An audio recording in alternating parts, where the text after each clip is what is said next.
Hmlistý december vstupuje do svojej poslednej dekády. Dobrý večer, vítajte pri dnešnej predpovedi. Momentálne je situácia taká, že cez nás postupuje pomaly na východ nevýrazná oblačnosť rozpadávajúceho sa zvlneného studeného frontu, ktorá bude počasie u nás ovplyvňovať ešte aj zajtra, ale naozaj len nevýrazne. Za ňou sa k nám však opäť rozšíri výbežok tlakovej výše, čo znamená, že sa znova vrátime ku klasickej zimnej inverzii. Zrážky sa zajtra opäť očakávajú len vo forme mrznúceho mrholenia, ktoré model ani nezachytáva.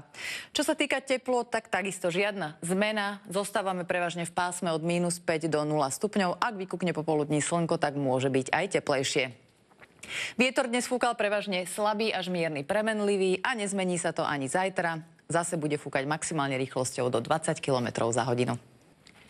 Poľadovica bude strašiť na cestách a chodníkoch aj zajtra, preto si dávajte veľký pozor. Viditeľnosť bude kvôli početným hmlám takisto mizerná, takže sa máme na čo tešiť. No a prirodzene sa vyzbrojte trpezlivosťou, najmä na príjazdových cestách k veľkým nákupným centrám, pretože predvianočná nákupná hysteria bude cez víkend vrcholiť.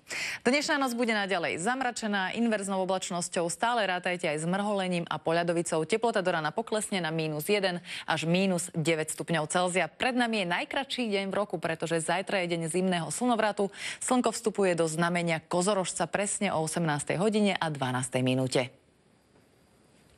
Takže najkratší deň v roku bude na západnom Slovensku hmlistý a zamračený z rána aj s mrholením, ale popoludní sa začne oblačnosť zmenšovať. Teplota vystúpi na 1 až 4 stupne.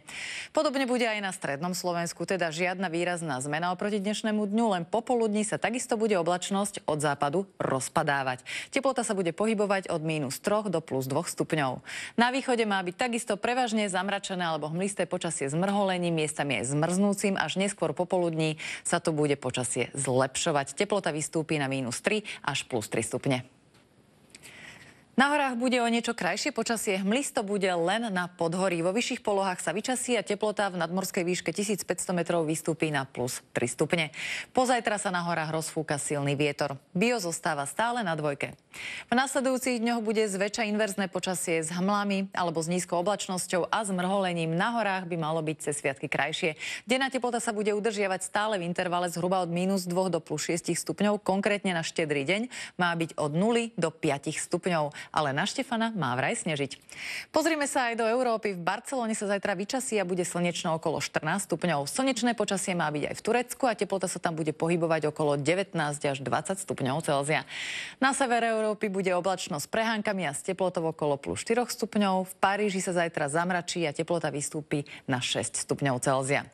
Na britských ostrovoch bude zajtra daždivé počasie a v Londýne bude teplota okolo 10 stupňov Celzia. V Karibii vládne letné počasie, sem tam s prehánkami a búrkami a s teplotami okolo 30 stupňov.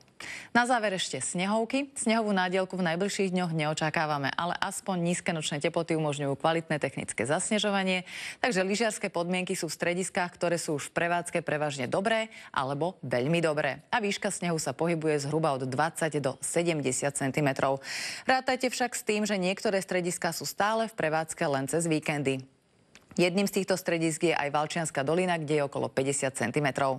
Na Čertovici je 30 cm snehu a takisto otvára brány cez víkend. Najlepšie je na tom zatiaľ Oravská Lesná, kde je až 70 cm snehu a veľmi dobré podmienky na lyžovanie. Veľmi dobré podmienky má aj Oravský Podzámok, aj napriek tomu, že má len 30 cm. No a dobré podmienky majú aj Fričkovce, kde je však len 15 cm snehu. No a napríklad Kokava línia má dobré lyžiarske podmienky a výška snehu dosahuje okolo 30 cm.